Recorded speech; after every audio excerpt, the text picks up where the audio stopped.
I became a superhero, and with it came the ability to hear people's true thoughts. Every time I drove back a monster, the crowds below would erupt in a deafening roar of applause. But what I heard was different. Thank God, it didn't step on my house. I can still make next month's mortgage payment. Apex needs to get out of here. The radiation he's putting out is killing my new iPhone's signal. If that beam had been a few feet to the left, my limited edition supercar would have been toast. Can't he aim better next time? Source alert. Current humanity's conviction rating is 0.01%. Host must elevate this value or the mantle of light will be revoked. I stared down at the swarm of two-faced ants below. Next time, I decided I would accidentally step right next to the things they cherished most. 1. Red alarm lights sliced through the city's night sky. The shriek of sirens blended with the screams of the crowd as a creature resembling a colossal lizard stomped its way toward the Olympus Tower in the heart of the financial district. And me? Olympus City's sworn protector, Apex, stood on a mountain peak 20 miles away, watching it all unfold with cold indifference. At my feet lay the smoldering, debris-strewn aftermath of my last battle. The corpse of the previous monster was still emitting wisps of smoke. In my ears, there was no gratitude, only an endless chorus of complaints and selfish calculations. Source alert. Current humanity's conviction rating is 0.01%. The sterile, mechanical voice echoed in my head, a needle poking at my frayed nerves. I looked down at my own massive body, a fusion of silver and crimson that was once my greatest pride. Now it felt like a heavy, cosmic joke. Becoming a titan of light was an accident I never could have imagined. One day, I was just Leo Vance, a regular office drone. I dove to save a kid from being hit by a runaway truck and got pulled under the wheels myself. In a moment before death, a warm, brilliant light enveloped me. It called itself the Source. It told me it had chosen me to be the new guardian. I accepted without hesitation. The first time I transformed, I clumsily fought off the monster. Watching the survivors below cheer for me, their faces full of awe, I was so overcome with a sense of purpose that tears nearly welled in my giant eyes.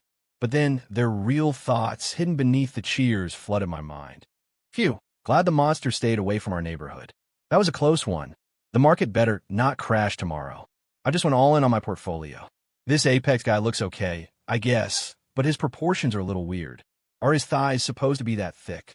In that instant, I felt like I'd been plunged into ice water. From that day on, every battle became a public execution of my spirit. I'd use my body to shield them from a monster's acid breath, and the people below would be thinking, don't let that poison splash on my new car. I just got ceramic coated. I'd exhaust myself luring a monster to a deserted area, and they complain. Why is he taking the long way? I'm trying to get home to watch the season finale. Can't he hurry it up? I'd fire my zenith beam, vaporizing the beast, and it would finally erupt in that thunderous applause. Awesome. He won. But the thoughts I heard were the ones the Source had just flagged for me. Mortgages, phone signals, and limited edition supercars. These were the things I was dying to protect. Boom! In the distance, the monster's tail whipped around and shattered a section of Olympus Tower's glass facade, sending a waterfall of shimmering shards to the street below. The screams grew louder. In my head, the conviction rating on my source panel remained a glaring 0.01%. It was a monument to my own naive idealism. Warning: if the host fails to elevate the conviction rating, the source will deem the host incompatible with human civilization. The mantle of light will be revoked. Revoked? I laughed. A bitter, silent laugh. The corner of my illuminated mouth twisted into a cold smirk. Maybe I'd had it all wrong from the start. You don't earn their conviction by saving them. You earn it by letting them lose. And next time, I'd start with that guy's supercar. The one who wanted me to aim better. 2. The next monster showed up just 3 days later. This one looked like a giant stag beetle, with an armored carapace and a pair of massive, destructive pincers. It appeared coincidentally, right in the middle of the city's most opulent luxury shopping district, the Crystal Galleria. When the alarms went off, I was in my human form, Leo Vance, finishing a hot dog from a street vendor. The crowd around me descended into chaos, screaming and scattering in every direction. I calmly finished my last bite, paid the man, and strolled into a deserted alleyway. A pillar of blinding white light shot into the sky.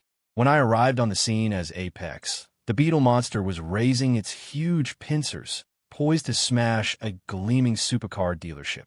Inside, through the massive plate glass windows, a man in a loud designer shirt was frantically yelling at a security guard. "Move it! Get my Tempest out of there! That's one of only 3 in the world." I recognized him instantly. It was the same guy who'd whined about my aim. My gaze locked onto his car, a sleek jet black machine that looked like it was breaking the sound barrier while standing still. A real beauty. "Apex is here. Go, get it." The man in the designer shirt, Chadwick Kensington, shouted when he saw me. His inner voice, however, was far more specific. "Get to it already. Don't let that goddamn bug touch my dealership. My car. My baby." The monster sensed my presence, abandoned its target, and charged at me. I fell into my classic fighting stance and met it head-on. To the onlookers, our battle was an epic clash. Fists met carapace, sending sparks flying. But while I kept the monster away from the crowds, I deliberately, carefully, kept the fight contained to the area around Chadwick's dealership. Every one of my evasive maneuvers sent me grazing perilously close to the expensive storefronts. Every counterattack sent the monster's body hurtling in a very specific direction. The spectators on the ground had fled to a safe distance, though a few of the bolder ones were filming with their phones. Chadwick's thoughts grew more and more frantic. "Get away from here. Damn it. Both of you, get lost and fight somewhere else." Pretending to lose my footing, I staggered. My enormous foot came down accidentally right on top of the dealership. "No." I heard his guttural scream, a perfect echo of his silent, mental shriek. Crunch. The ground shook violently as dust and debris filled the air. I lifted my foot. Where the showroom once stood, there was now a giant footprint. On the edge of that footprint, his prized Tempest, the car he treasured more than life itself, was now a twisted pancake of scrap metal. You couldn't even tell what color it used to be. An absolute silence fell over the area. Chadwick stared at the wreckage, his legs gave out, and he crumpled to the ground. His mind was a blank void of pure, unadulterated agony. I ignored him, turned, and delivered a flying kick to the still-dazed monster, sending it airborne. I crossed my arms, and a precise zenith beam vaporized it in midair. The battle was over. I landed softly amid the ruins and looked down at the broken man. Ding! The source's notification chimed in my head. Subject Chadwick Kensington has generated extreme anguish. His obsession with material possessions has been converted into a primal fear of a higher power. Humanity's conviction rating has increased to 0.02%. I froze. It actually worked. The method was unorthodox, but the result was undeniable. Making them feel pain and fear was more effective at earning their conviction than saving their lives. Or maybe this wasn't conviction at all. Maybe it was awe. My cold, impassive eyes swept across the terrified faces on the ground. I think I've finally found the right way to do this job. 3. The fallout from crushing a multi-million-dollar supercar was bigger than I expected. The next day, it was the only thing on the news. Guardian or Destroyer. Apex battle causes unprecedented collateral damage. Who foots the bill for a superhero's mistakes? The internet, of course, was on fire. As my human self, Leo Vance, I sat in a coffee shop, scrolling through the headlines on my phone. The comments sections were a cesspool of outrage. I used to think Apex was so cool, but he's just a reckless brute. Can't he fight with a little more finesse? That was a Tempest, a $30 million car, just gone. I feel so bad for the owner. Couldn't he have been more careful? Our tax dollars built this city, not so he could use it as his personal stomp ground.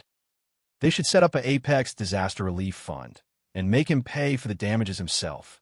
I sipped my coffee, my expression unchanged. Fools, I protect your lives, and you whine about a few pieces of metal. The car's owner, Chadwick Kensington, was milking it for all it was worth. He was giving interviews, holding press conferences, tearfully recounting my atrocity and demanding that I, or the government, be held accountable. He didn't just destroy a car. Chadwick wailed into a news camera. He destroyed my dream. He destroyed a work of art. a treasure of civilization. I demand a public apology from Apex and full compensation for my loss.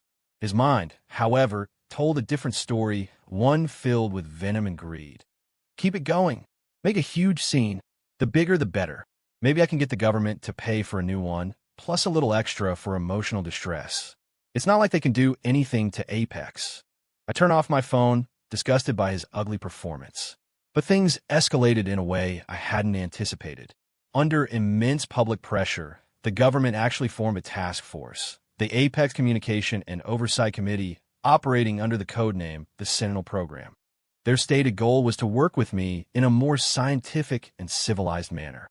A few days later, a new monster appeared. It was a winged, bird-like creature, incredibly fast, that kept dive-bombing the city's highways and electrical towers. I transformed to engage it. But this time, the moment I appeared in the sky, a shrill voice broadcast directly into my mind through some special channel. Warning! Warning! Apex, you have entered Sector A1 airspace. This is the Sentinel Program. Cease your unauthorized actions immediately. Hold your position and await our instructions. I hovered in the air, my brow furrowed. Instructions? Before I could respond, the avian monster dove again, its talons shredding a massive power substation. A cascade of sparks erupted, and the lights in half the city flickered out. Apex, do you read me? Hold your position immediately. The voice from Sentinel was laced with an unearned, bureaucratic arrogance. I ignored it and flew straight for the monster. Warning, you are disobeying a direct order. You will be held responsible for all consequences. I landed a punch that sent the monster tumbling, but I heard a chorus of gasps and angry shouts from the Sentinel channel. Who told you to engage? Its trajectory is headed straight for the new Science and Technology Center. Do you have any idea how much the equipment in that building is worth? I glanced down. The monster was indeed falling toward a futuristic glass building. Without a second thought, I changed course, dove, and positioned my body underneath the creature just before it hit the ground. Boom! The impact was immense, causing the timer on my chest to flash for a moment. The tech center is safe. Thank God. That was too close. All my project data is in there. I heard the relieved thoughts of the scientists on the ground. The Sentinel voice came through again, this time with a mix of relief and condescension. Good. You finally did something right. Now, follow our instructions. Lure it to the abandoned industrial park in the eastern suburbs. We've already cleared the area. I shoved the monster off me as it shrieked and lunged again. Acknowledge Apex. Do you copy? Copy? I let out another cold, silent laugh. I grabbed the monster by its wing, ignored the so-called instructions, and violently flung it in the opposite direction, toward Emerald Hills, the wealthiest district in the entire city. What are you doing? Are you insane? Stop. The voice from Sentinel was now screaming in pure panic. I wasn't insane. I just suddenly realized that this committee was the perfect tool, a tool that would let me be careless with complete and total justification. 4. Boom! The monster's enormous body crashed precisely through the roof of a sprawling villa. I recognized it from a magazine, the mansion of some tech mogul famous for the absurd infinity pool on its roof. The pool is gone now. You maniac! You absolute maniac! On the Sentinel channel, a man's voice was distorted with rage and fear. Do you know what you just destroyed? That's Mr. Sterling's house. My mind reading picked up his true thoughts instantly. It's over. Sterling just promised a $50 million grant to the Sentinel program yesterday. That money is gone. I see. So the committee was just another group of opportunistic suits try to use my name to advance their own careers and line their pockets. Ignoring his roars, I flew toward the half-collapsed mansion and re-engaged the monster. Crack! I chopped at the monster's back. It recoiled in pain, its body swinging sideways and demolishing the garden of the neighboring estate. Ornate statues and fountains were reduced to rubble in an instant. Stop! I order you to stop! The voice from Sentinel shrieked. Of course, I didn't stop. I began a magnificent performance. Sometimes, I'd use too much force, sending the monster rolling through the exclusive neighborhood like a bowling ball. Other times, I'd be too slow to dodge, getting knocked back by the monster and flattening an acre of priceless, manicured landscaping. Emerald Hills was thrown into chaos. The sounds of destruction were punctuated by the wails of the fabulously wealthy. These tycoons of industry, who were used to bending the world to their will, could only watch as their multi-million-dollar homes were turned into piles of debris by what they saw as a battle between gods. Their thoughts shifted from fury and cursing to terror and despair. My art collection, my bottle of screaming Eagle Cabernet. It's gone. It's all gone. My home. Please, just go away. Fight anywhere but here. Please. The Sentinel channel had devolved into pandemonium. We have to make him stop. Activate the emergency protocol. Hit him with the EMP. We can't. The range is too close. It would take down the power grid for the entire city. Then get him to lure the monster away. Tell him to take it to the suburbs. An exasperated voice screamed back. We've been telling him that for 10 minutes. He isn't listening. While they squabbled, I decided I'd had enough fun. I saw my opening, sent the monster flying high into the air with a powerful kick, and finished it with a blast from my zenith beam. The battle was over. I stood in the center of the devastated neighborhood. At least 8 mansions were now uninhabitable ruins. The air smelled of dust and burning money. I looked down upon the wreckage I had wrought. Ding! The familiar and now welcome chime echoed in my mind. Widespread anguish and terror detected. Humanity's obsession with material possessions is collapsing. Humanity's conviction rating has increased to 0. 8%, spectacularly effective. I was about to leave when a new voice, this one terrifyingly calm, came over the Sentinel channel. Apex, this is Dr. Evelyn Reed, director of the Sentinel program. The name made me pause. Evelyn Reed, my ex-girlfriend, the one who had dumped me without a second thought for her career, for what she called her higher purpose. Your actions today have severely crossed the line. Her voice cut through the channel, as cold and clinical as a scalpel. You've destroyed over $500 million in private property and have caused a significant public panic. I am now ordering you to land, revert to your human form, and surrender for questioning. Revert to my human form? I almost laughed out loud. Who the hell did she think she was? Leo Vance. Predictable as ever. Still a creature of pure instinct and emotion. This is perfect, though. I can use this. I'll break him. Then I'll control him. The power of the source must be made to serve a rational purpose. My purpose? Hearing her thoughts, so familiar and yet so alien, the light in my eyes grew cold. So she knew. Of course she knew. My identity as Leo Vance was probably the first thing she looked up when she took the job. She wanted to control me, just like she had tried to control my life, my future, my entire being when we were together. I will not repeat myself. Land and revert. Now, Evelyn commanded, her voice edged with impatience. I slowly turned, my massive, compound eyes facing the direction of her command center. I didn't land. Instead, I began to slowly rise into the air. Then, in front of the entire city, I raised my middle finger to the Sentinel program's headquarters. The gesture was a bit awkward for a being of my size, but I was confident she'd get the message. With that, I turned and streaked across the sky, disappearing in a flash of light, leaving an entire city in stunned silence. 5. Back in my small, rented apartment, I shed my human disguise. The identity of Leo Vance was compromised.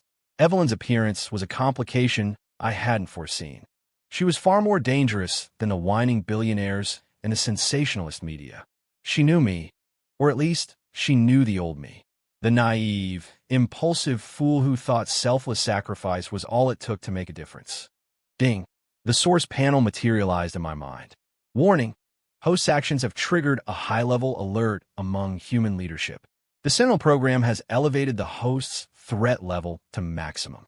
Warning. Deployment of strategic, high-yield weaponry detected. Target is locked onto the host's energy signature. I looked out the window. The city skyline was as brilliant as ever, but I could now see the invisible data streams crisscrossing the air, a digital net closing in around me. Evelyn worked fast. She wanted to force me out of hiding. The next day, the news was a 24/7 loop of my crimes. The flattened supercar, the ruined mansions, and my final, defiant gesture were edited into a slick, terrifying highlight reel. Evelyn appeared on screen as the face of the Sentinel program. She wore a crisp, tailored suit, her expression stern, her eyes sharp. We acknowledge Apex's contributions in the fight against monstrous threats. But that cannot be an excuse for his reckless destruction and his blatant disregard for established protocols. He has transitioned from a guardian into an unpredictable and dangerous variable. Effective immediately, we are initiating Project Skyfall. We will use any and all means necessary to establish a mandatory dialogue with Apex. I am issuing a final ultimatum to this Titan of Light. Cooperate with us, or you will be classified alongside the monsters as this city's #1 public enemy. Her speech was powerful, dripping with righteous conviction. But I heard her true thoughts. You can't run, Leo. The more you resist, the more the public will side with me. In the end, you'll come crawling back to me like a dog.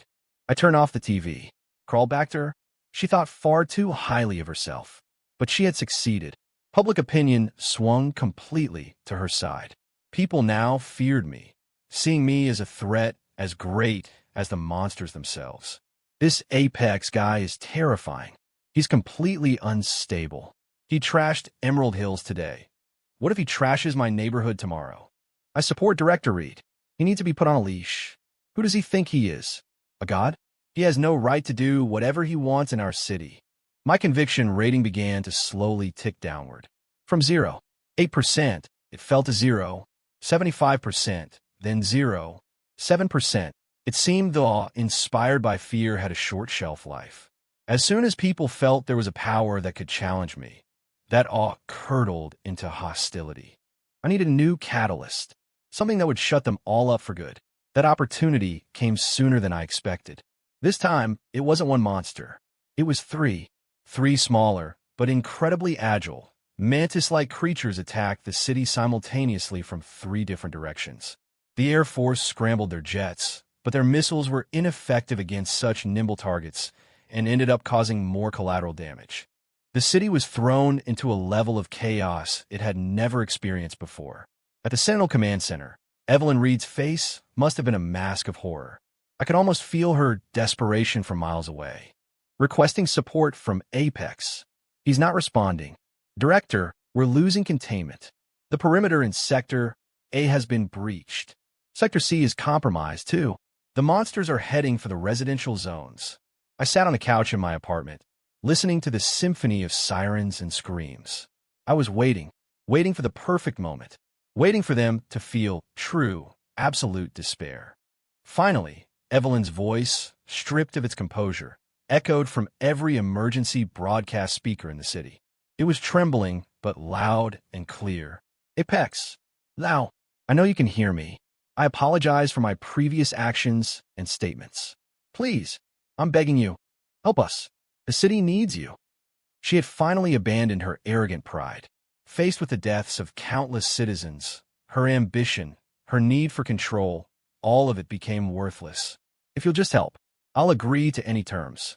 Any at all. I heard her thoughts, a desperate prayer of surrender. The time was right.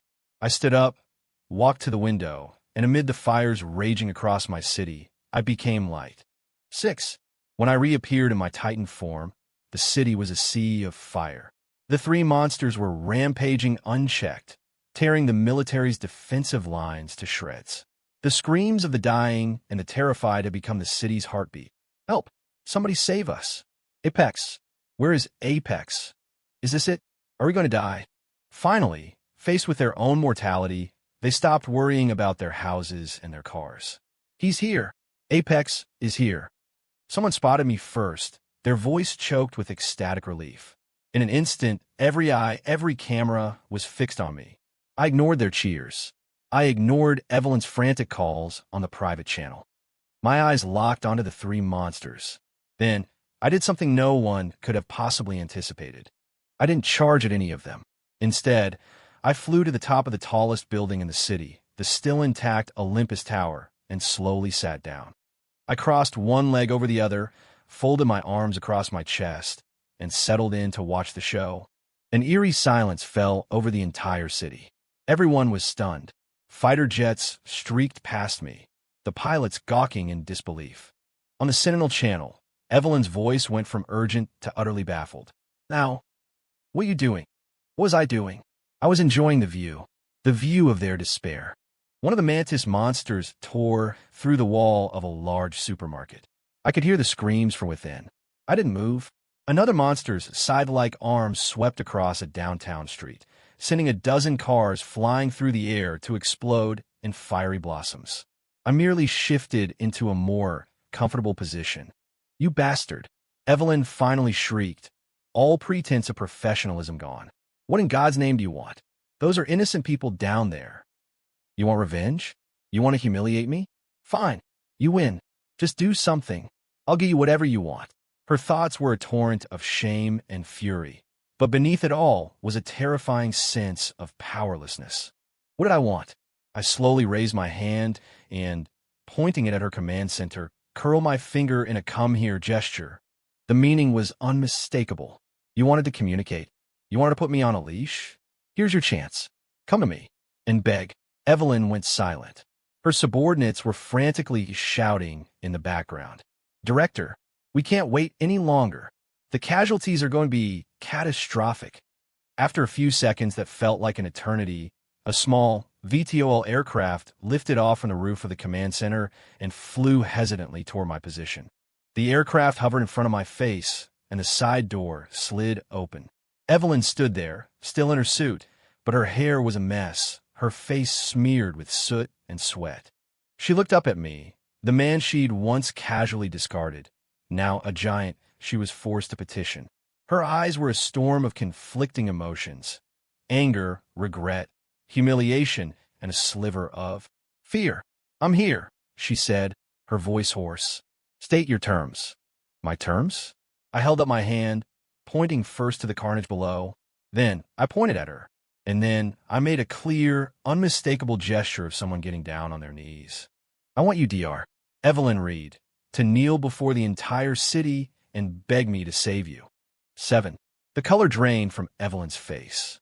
She bit her lip so hard I was surprised it didn't bleed, her body trembling with humiliation. You can't be serious. She squeezed the words out through clenched teeth. Make me kneel? Never. I, Evelyn Reed, have never begged for anything in my life. Her pride, as always, was her default setting. I retracted my hand and watched her, my posture relaxed, as the destruction below escalated. The side of an apartment building exploded, engulfed in a ball of fire. I could hear the muffled, desperate screams from inside. Evelyn flinched as if she'd been struck. Her eyes darted between me and the inferno on the ground, her internal battle raging. Every second she hesitated, more people died. The power to end it all rested on a single choice. On the channel, her subordinates were now openly weeping. Director, please, just do what he says. We're at our breaking point. Finally, Evelyn closed her eyes, and 2 tears cut clean paths through the grime on her cheeks. When she opened them again, her pride was shattered, replaced by an infinite, weary sorrow. She spoke into her comms unit, using every ounce of her remaining strength to issue one last, clear command. All media outlets, focus your cameras on me. I'm going live to the entire city. With that, she pushed past her aide and, in the small, open doorway of the aircraft, under the gaze of millions, she slowly, deliberately bent her knees. Thump! A soft sound. The ever-arrogant Evelyn Reed, the woman who valued her dignity above all else, was kneeling. To me, I, Evelyn Reed, on behalf of the Sentinel program and on behalf of this entire city. Her voice, amplified by every speaker, broadcast to every corner of the metropolis, trembled with an unconcealable sob. I am begging you to save us. At that moment, the city fell silent. Everyone who was running, screaming, or praying stopped and looked up at the unbelievable scene unfolding on the giant screens and in the sky. For the first time, their thoughts began to harmonize. Oh my God, Director Reed, she's Apex. He really pushed us this far. But if we had just been grateful from the start, would any of this have happened? We were wrong. God, we were so wrong. A tidal wave of guilt, regret, and the purest instinct for survival washed over the city and flooded my senses. Ding. Collective remorse and awe generated by human civilization. Humanity's conviction rating is surging. 5%, 15%, 30%. Warning. Energy overload. The core of light is undergoing sublimation. An unprecedented power erupted from within me. The silver patterns on my body began to glow with a brilliant gold light. I slowly stood, towering over the kneeling Evelyn, towering over the wounded city below. I didn't spare her another glance. The show was just beginning. My form vanished from the rooftop. An instant later, I reappeared behind one of the mantis monsters, a golden handblade slicing cleanly through its neck. Its giant head flew into the air. Before the other two could even react, my form flickered again. Two beams of golden light, like swords of judgment, shot out and pierced their chests. 3 seconds. It took only 3 seconds. The three monsters that had brought the city to its knees were reduced to cosmic dust. I hovered in the sky, bathed in a golden aura, a true god among mortals. On the ground, the survivors erupted in a cheer more genuine and powerful than any that had come before. This time, there were no thoughts of mortgages or supercars or phone signals. There was only pure, unadulterated gratitude and awe. Ding. Humanity's conviction. 42. 1%. Host mantle of light is secure. New achievement unlocked. Tamer of hubris. Host's preceding actions have generated significant controversy. System is re-evaluating the mantle of light qualification parameters. Re-evaluating. A line of red text I'd never seen before flashed on my internal display. Re-evaluation complete. Parameters found to be flawed. Humanity's conviction is not the sole criterion. Initiating deep protocol. Priority mission. Purge the shadow infiltrator. Before I could even process what that meant, a beam of black and violet light shot up from the ground, striking the timer on my chest with pinpoint accuracy. Beep, beep, beep. The alarm blared as my energy began to drain at a terrifying rate. Stunned, I looked down toward the source of the blast. It came from the ruins of the Sentinel Command Tower where Evelyn had just landed. Amid the rubble, a figure in a black trench coat was slowly getting to his feet. It wasn't Evelyn. It was a man I had never seen before, a strange smile playing on his lips. In his hand, he held a black, rod-like object, a dark version of my own transformation conduit. And his thoughts, I couldn't hear them at all. System alert. Energy signature of identical origin, but opposite polarity detected. Shadow infiltrator has revealed itself. Mission objective. Purge the shadow infiltrator. Target. Unidentified male. I finally understood. My enemy was never just the monsters, or even the darkness in humanity's heart.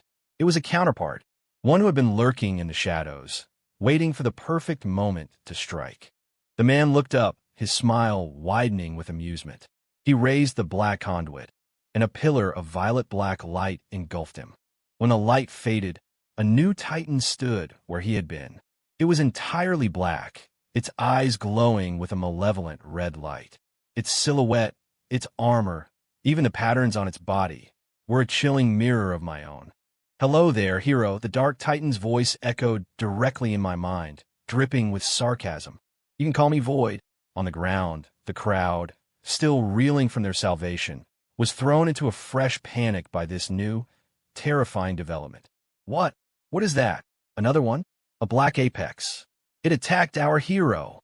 Evelyn, who had been thrown from the aircraft by the blast, stared in utter shock. Her thoughts were a chaotic mess of fear. How was this possible? What did he get in? My security protocols. Surprised, Void seemed to read my mind. Did you really think that just because the source chose you, you were the only one? He flexed his hands, producing a sound like cracking bone. The source chose light. It stands to reason something else would choose the dark. The timer on my chest flashed faster. That last attack wasn't just powerful. It was laced with a corrosive energy that was actively eating away at my own light, preventing me from healing. You think you've won? You think you've tamed these little ants? Void let out a low, rumbling laugh. No, you just made them better liars. They're grateful now out of fear. Once the crisis is over, they'll hate and distrust you more than ever before. But I can give them everything they've ever wanted. Void spread his arms, and a wave of dark violet energy pulsed outward, blanketing the entire city. The impossible happened. The buildings I had damaged, the cars that had been crushed, they began to repair themselves at a visible rate. Chadwick Kensington's Tempest, the one I'd turned into a metal pancake, reformed, its sleek lines returning, its paint job gleaming as if it had just rolled off the factory floor. The mansions in Emerald Hills rebuilt themselves, brick by brick, until they were pristine. In a matter of minutes, the entire city was restored. It looked even better than before. Everyone was speechless. Is this a miracle? He fixed the city. Void looked down, pleased by their awestruck expressions. His voice was a seductive whisper that carried across the city. You see, this is what they need. Not destruction, but restoration. Not punishment, but reward. I can protect their property, satisfy their desires, and let them live in perpetual comfort and ease. And all I ask for in return is a little worship.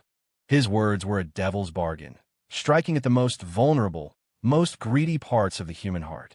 I saw Chadwick Kensington run to his restored car and kiss its hood. I heard the billionaires in Emerald Hills letting out sighs of profound relief. It's back. My house is back. This black titan is the real savior. That's right. The other one just breaks things. This one actually cares about us. The conviction rating, which had soared to 42%, began to plummet.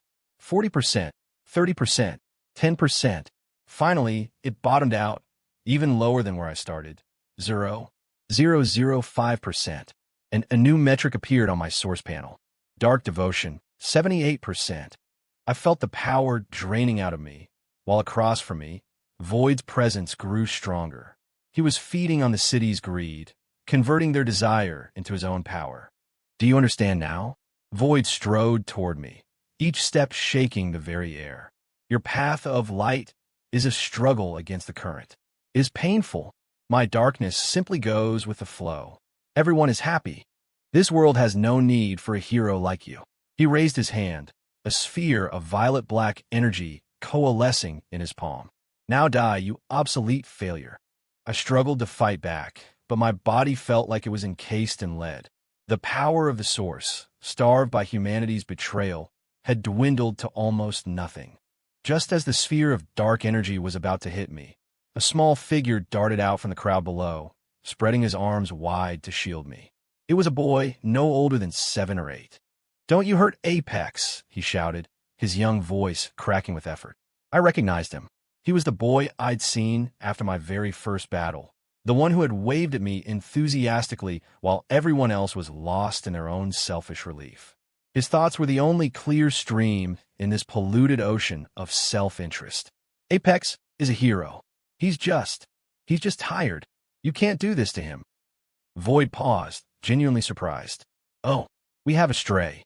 He looked at the child with amusement. Little one, do you have any idea how many homes your hero destroyed? I'm the one who fixed everything. You're lying. The boy's face flushed red. You brought the monsters here. I saw it. Before you showed up, the monsters weren't acting that crazy. The boy's words struck me like a bolt of lightning. I replayed the last battle in my mind. The 3 mantis monsters. Their movements had been different from all the others. It was almost like they were acting. They had inflicted damage with surgical precision, creating just enough chaos to force Evelyn to her knees, to elevate me to the status of a god, only to tear me down at my moment of triumph. It was all a setup, a massive, intricate, and malicious trap, designed for me from the very beginning. 9. I see now. My voice was a low rumble that echoed across the silent city. I looked at Void, the light in my eyes slowly rekindling. You lured the monsters. You orchestrated the chaos. Even Evelyn's Sentinel program was likely compromised by you from the start. You staged this entire elaborate drama for one purpose: to steal my light. The smile vanished from Void's face, replaced by a cold fury at being exposed. So what if you know? He sneered. What can you do? Look down at your precious humans. Who have they chosen? You or me? The truth, he spat, is worthless to them. He was right. On the ground, after a brief moment of confusion, the crowd settled. What is that little brat talking about? He's just trying to get attention. The dark Apex fixed our homes. He's a good guy here. Their thoughts were like daggers, but this time they didn't hurt.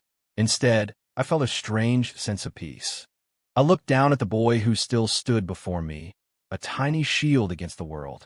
His mother ran out from the crowd and hugged him, her face a mask of terror, but she didn't pull him away. I heard her thought, "Sam, my brave boy, you're doing the right thing.